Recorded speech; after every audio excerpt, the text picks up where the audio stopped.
নিউজে আপনাদের সকলকে স্বাগত। আমি শ্রীপর্ণা রয়েছে আপনাদের সঙ্গে। আপনারা দেখছেন নিউজ টুডে।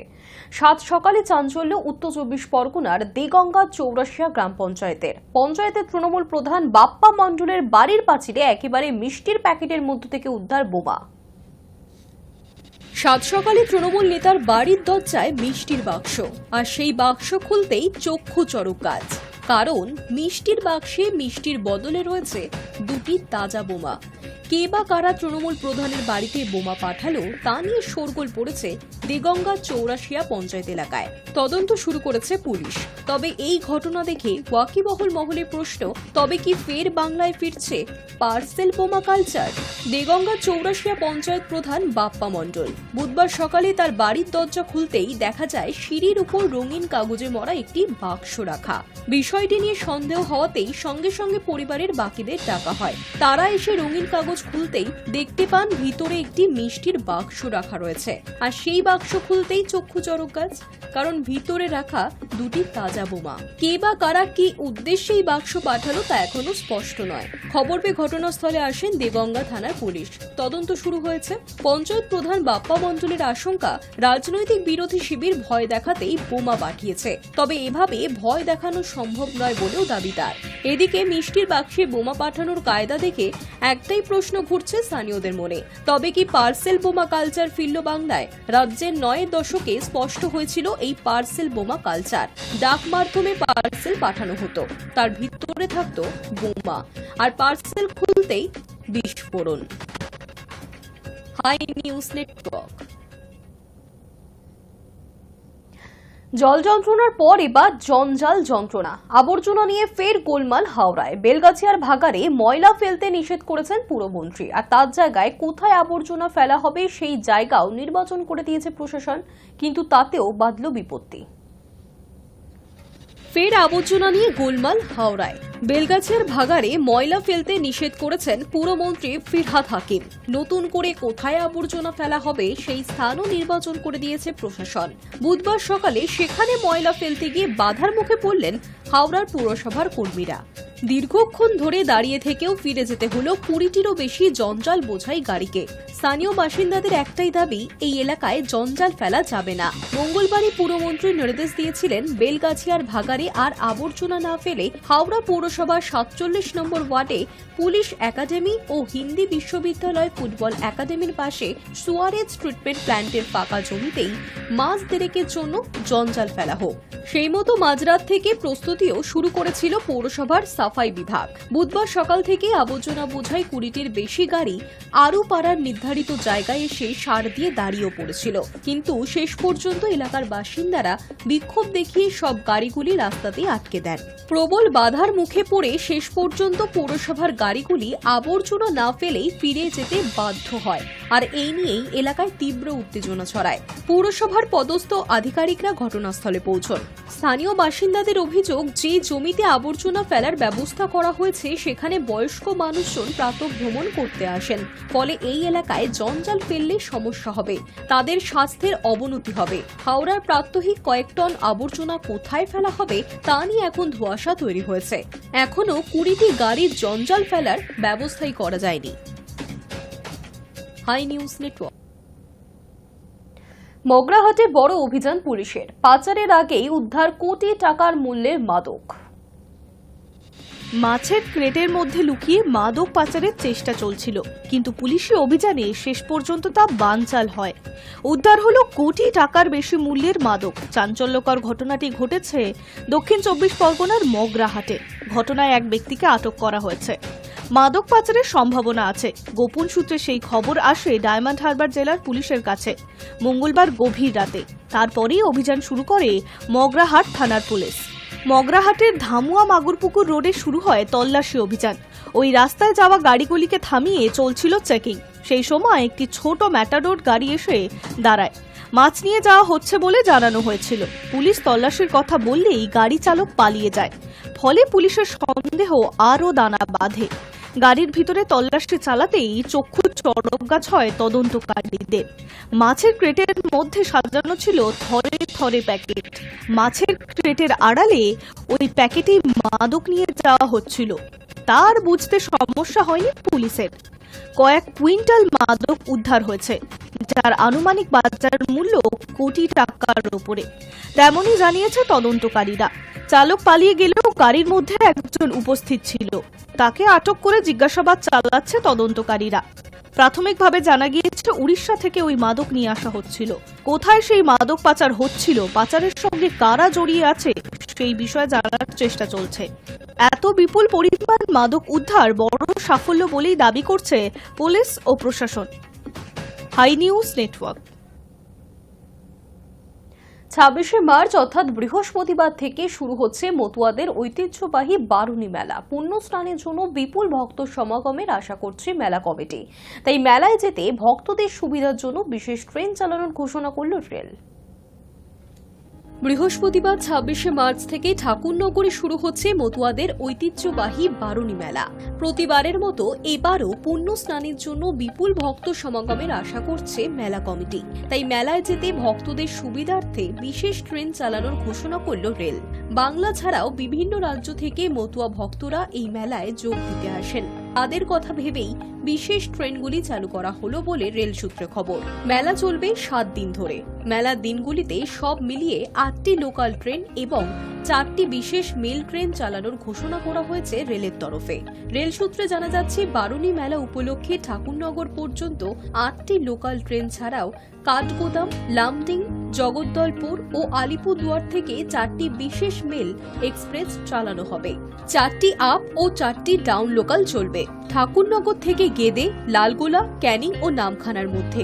সূচি অনুযায়ী 26শে মার্চ বৃহস্পতিবার গেদে থেকে সকাল 6:45, লালগোলা থেকে ভোর 4:50, ক্যানিং থেকে সকাল 6:35 ও নামখানা থেকে সকাল 5টায় বিশেষ লোকাল ট্রেনগুলি ছাড়বে ঠাকুরনগরের উদ্দেশ্যে। 27শে মার্চ ট্রেনগুলি ঠাকুরনগর থেকে ছাড়বে যথাক্রমে বিকেল 4:35, পৌনে 4টে, বিকেল 5টা ও বিকেল 4:05।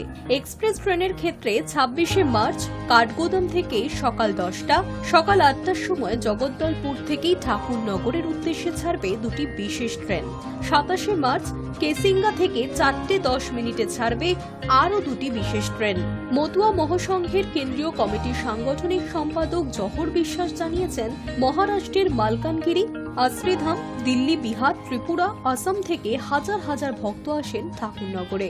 তাদের যাতায়াতের সুবিধার জন্যই এই বিশেষ ট্রেনের ব্যবস্থা। High news network. মিমি চক্রবর্তীর পর এবার সাকিব খানের দুষ্ট কোকিল হতে চলেছেন নুসরাত জাহান। 31শে মার্চ ঈদ, আর সেই উৎসবেই মৌসুমের কথা মাথায় রেখেই দিন দুয়েক আগে আইটেম নাম্বার চাঁদ মামার টিজার প্রকাশ্যে নিয়ে এলেন নির্মাতারা। খবর আগেই ছিল যে মিমি চক্রবর্তীর পর এবার সাকিব খানের দুষ্টু কোকিল হতে চলেছেন নুসরাত জাহান। এবার বাংলাদেশি সুপারস্টারের জন্মদিনের প্রাক্কালে সেই গানের ঝলক দেখিয়ে নেটপাড়ায় আগুন ধরালেন দুই বাংলার দুই তারকা। ডান্স ফ্লোরে সাকিব নুসরাতের রোমান্টিক পারফরমেন্স যে ঈদ আসার আগেই সুপারহিট, সেটা বেশ স্পষ্ট। 28শে মার্চ সাকিবের জন্মদিন, অন্যদিকে 31শে মার্চ ঈদ, আর উৎসবের মৌসুমের কথা মাথায় রেখেই দিন দুয়েক আগে আইটেম নাম্বার চাঁদ মামার টিজার প্রকাশ্যে নিয়ে এলেন নির্মাতারা। মেহেদি হাসানের বরবাদ সিনেমায় থাকছে এই গান, যে ছবির শুটিং হয়েছে মুম্বাইয়ে। অ্যাকশন রোমান্টিক ঘরানার ছবিতে সাকিব খানের বিপরীতে অভিনয় করছেন খাদানের কিশোরী ইধিকা পাল, আর সেই সিনেমার অংশই নুসরাত জাহানের আইটেম ডান্স চাঁদ মামা। অতঃপর দুই বাংলার অনুরাগীদের জন্য যে এটা একটা বড় ঈদই অর্থাৎ ঈদের উপহার হতে চলেছে তা বলাই বাহুল্য। তাদের কথায় চলতি বছরে ঈদের চাঁদ সম্ভবত সত্যি অনেক বেশি উজ্জ্বল হতে চলেছে। মাসখানেক আগে মুম্বাইতে গিয়ে বরবাদ সিনেমার আইটেম নাম্বার চাঁদ মামা শুটিং করে এসেছিলেন নুসরাত। জানা গিয়েছে তুফান সিনেমার দ্বিগুণ বাজেট তৈরি হতে চলেছে বরবাদ। উল্লেখ্য, সাকিবের সঙ্গে এটা টলিউড অভিনেত্রীর দ্বিতীয় কাজ। এর আগেও নাকাব সিনেমায় জুটি বেঁধেছিলেন তারা, তখন সাকিব নুসরাত জুটিকে পছন্দ করেছিলেন বাংলার দুই দর্শকেরা। তবে এবার শুধু আইটেম ডান্সের জন্য জুটি বেঁধে কেমন অভিজ্ঞতা? মুম্বাই থেকে শুটিং করে ফিরেই অভিনেত্রী জানিয়েছিলেন, পারফর্মার হিসেবে একটা ভালো গানে পারফর্ম করার অভিজ্ঞতা সব সময়ই ভালো হয়। তাছাড়া সাকিব খানের সঙ্গে এটা আমার দ্বিতীয় কাজ, বাকিটার জন্য আরেকটু অপেক্ষা করতে হবে সকলকে। বলাই বাহুল্য, মঙ্গল মঙ্গল সন্ধ্যায় সেই প্রতীক্ষার অবসান ঘটল। প্রকাশ্যে চাঁদ মামার টিজার। সেখানে সাকিব এবং নুসরাতের মাখো মাখো রসায়ন নজর কাড়ল। পুরো গানটি মুক্তি পাচ্ছে 28শে মার্চ সাকিবের জন্মদিনে। আপাতত টিজারে মুগ্ধ নেটপাড়া। High news network. একাধিক সহজ সুযোগ নষ্ট করেছে দুই দল। এশিয়ান কাপ কোয়ালিফায়ারে বাংলাদেশের কাছে আটকে গেল ভারত। চরম দুঃসময়। এশিয়া কাপ খেলার স্বপ্ন নিয়ে খেলতে নামা ভারতীয় ফুটবল দলের ঘরের মাঠে বাংলাদেশকে হারাতে পারল না। মঙ্গলবার শিলংয়ে ওপার বাংলা টাইগারদের বিরুদ্ধে গোল করতে পারলেন না সুনীল ছেত্রীরা। একাধিক সহজ সুযোগ নষ্ট, ফরোয়ার্ডদের ব্যর্থতা, যার জেরে এশিয়া কাপের প্রথম ম্যাচ থেকে 1 পয়েন্ট নিয়ে ফিরতে হলো মানালো মার্কেজের ছেলেদের। সুভাশিস বসুরা দুর্গ হয়ে না দাঁড়ালে এদিন হয়তো আরও লজ্জা অপেক্ষা করছিল টিম ইন্ডিয়ার জন্য। বাংলাদেশে এই মুহূর্তে ফিফা ক্রমতালিকায় এমন এক জায়গায় রয়েছে যে ভারতীয় ফুটবলের এই দুর্দিনে দুই দলের মধ্যে ব্যবধান 50তম স্থানের। ওপার বাংলা টাইগাররা ভারতের বিরুদ্ধে শেষবার জিতেছিল 2003 সালে। যতই বাংলাদেশের হয়ে ইংলিশ প্রিমিয়ার লিগে খেলতে আসা হামজা চৌধুরী চলে আসুক না কেন, এই বাংলাদেশকে ভারত ঘরের মাঠে অত্যন্ত অনায়াসে হারাবে সেটাই প্রত্যাশিত ছিল। কিন্তু মানালো মার্কেজের ছেলেরা পেরে উঠল না। সেটার একটাই কারণ, যদি হামজার ভালো পারফরমেন্স হয় তাহলে আর একটা কারণ অবশ্যই ভারতীয় ফরোয়ার্ডদের ব্যর্থতা। ম্যাচের শুরুটা দারুণ করেছিল বাংলাদেশ। প্রথম 10 থেকে 15 মিনিট কার্যত বাংলাদেশিরাই দাপট দেখায়। বিশেষ করে হামজাকে রোখাটা বেশ কঠিন হচ্ছিল। তবে মিনিট 20-র মধ্যেই ম্যাচে ফেরে টিম ইন্ডিয়া। ধীরে ধীরে ব্যাকফুটে চলে যায় বাংলাদেশিরা। হামজার প্রভাবও অনেকটা নিয়ন্ত্রণে করে ফেলে টিম ইন্ডিয়া। ভারতীয় দল সুযোগ পেতে শুরু করে। প্রথমার্ধে অন্তত গোটা দুয়েক সুযোগ এসেছিল। বিশেষ করে 32 মিনিটে ফারুক চৌধুরী যে সুযোগ নষ্ট করলেন সেটা ক্ষমার অযোগ্য। দিন কয়েক আগে মূলত এই বাংলাদেশের ম্যাচের কথা মাথায় রেখেই সুনীল ছেত্রীকে অবসর ভাঙিয়ে ফেরানোর সিদ্ধান্ত নেন কোচ মার্কেস। কিন্তু সেই সুনীলকেই এদিন নিষ্প্রভা দেখা গেল। দ্বিতীয়ার্ধে একাধিক সুযোগ এসেছিল তাদের কাছে। দ্বিতীয়ার্ধে বেশিরভাগ সময় বলের দখল ছিল ভারতীয় দলের কাছে, কিন্তু কাজের কাজ হয়নি। লিস্টন কোলাসোরা ফাইনাল থার্ড পর্যন্ত এগোলেও গোল করতে পারেননি। সুযোগ অবশ্য বাংলাদেশও পেয়েছিল। প্রথমার্ধের গোলরক্ষক বিশাল কাইতের ভুলে প্রায় গোল হজম করতে বসেছিল টিম ইন্ডিয়া। দ্বিতীয়ার্ধেও সুযোগ পায় বাংলাদেশ, কিন্তু তারা কাজে লাগাতে পারেনি, যার নিটফল ঘরের মাঠে বাংলাদেশের বিরুদ্ধে মাত্র 1 পয়েন্ট জুটল। তবে স্বস্তির খবর, ভারতের গ্রুপের বাকি দুই দলও প্রথম ম্যাচে ড্র করেছে। Hi news Network. বিশ্বকাপ ফুটবলে যোগ্যতা অর্জন করে নিল আর্জেন্টিনা। ব্রাজিলকে 4-1 গোলে হারালো গতবারের চ্যাম্পিয়নরা। চতুর্থ দেশ হিসেবে বিশ্বকাপের টিকিট পেল মেসির দেশ। মাঠে নামার কয়েক ঘন্টা আগেই বিশ্বকাপের যোগ্যতা অর্জন করে ফেলেছিল আর্জেন্টিনা। ফলে ব্রাজিলের বিরুদ্ধে মহাযুদ্ধ আসলে হয়ে দাঁড়িয়েছিল সম্মানের লড়াই। সেই লড়াইয়ে আর্জেন্টিনা একতরফাভাবে জিতল। ব্রাজিলকে নিয়ে রীতিমতো ছিনিমিনি খেলল স্কালোনির দল। কে বলবে এই দলটায় লিওনেল মেসি নেই? তাতেও 4-1 ব্যবধানে জিততে বিন্দুমাত্র অসুবিধা হলো না আর্জেন্টিনার। অবশ্য ব্রাজিলেও নেইমার ছিল না। প্রায় 20 বছর পর মেসি ও নেইমারহীন দ্বৈরথ দেখল বিশ্ব ফুটবল। সেই সঙ্গে দুটো দলের পার্থক্যও দেখল। মেসিকে ছাড়া হয়তো আর্জেন্টিনার নৈপুণ্য কমতে পারে, কিন্তু কার্যকরিতা কমে না। অন্যদিকে শুধু নেইমারের অভাব নয়, অনেক কিছু নিয়েই ভাবতে হবে ব্রাজিল ভক্তদের। বর্তমানে সেলেকাওদের পাসিং ঠিক নেই। স্কিলের কথা তো তোলাই থাক, শুধু বল পজিশন ধরে রাখতেই নীল সাদা জার্সির টেক্কা দিয়ে গেল রাফিনহানাদের। দক্ষিণ আমেরিকার বিশ্বকাপ যোগ্যতা অর্জন পর্বে বলিভিয়ান বনাম উরুগুয়ের ম্যাচে ড্র হওয়ার এমনিতেও ছাড়পত্র পেয়ে গিয়েছিল গতবারের চ্যাম্পিয়ন্সরা। আর ঘরের মাঠে তারা ম্যাচ শুরু করল চ্যাম্পিয়নের মতো। মাত্র 4 মিনিটে আর্জেন্টিনার হয়ে প্রথম গোল করেন জুলিয়ান আলভারেস। দ্বিতীয় গোলের জন্য অপেক্ষা করতে হয়েছিল 12 মিনিট পর্যন্ত। এবার ব্রাজিলের জালে বল জড়ালেন এনজো ফার্নান্ডেস। অবশ্য খেলার গতির বিরুদ্ধে গিয়ে একটি গোল শোধও করেন ব্রাজিলের ম্যাথিউ কুনহা। কিন্তু 37 মিনিটে আর্জেন্টিনার হয়ে গোল করেন অ্যালেক্সিস ম্যাক অ্যালিস্টার। আর ব্রাজিলের কফিনে শেষ পেরেকটি পোতেন জিউলিয়ানো সিমিওনে। 71 মিনিটে গোল করে যান অ্যাটলেটিকো মাদ্রিদের কোচের ছেলে। সব মিলিয়ে 4-1 গোলে জিতল আর্জেন্টিনা। দক্ষিণ আফ্রিকার গ্রুপ পর্বে 14 ম্যাচে 31 পয়েন্ট নিয়ে শীর্ষে লিওনেল মেসির দল। 14 ম্যাচে 21 পয়েন্ট নিয়ে চতুর্থ স্থানে ব্রাজিল। 26 বিশ্বকাপের ছাড়পত্র ইতিমধ্যেই জাপান, নিউজিল্যান্ড, ইরান জোগাড় করে ফেলেছে। এবার সেই তালিকায় নাম লেখালো গতবারের চ্যাম্পিয়ন্সরা। High news network. News today এখনকার মতো এই পর্যন্তই। দেখতে থাকুন হাই নিউজ, নির্ভীক নিরপেক্ষ।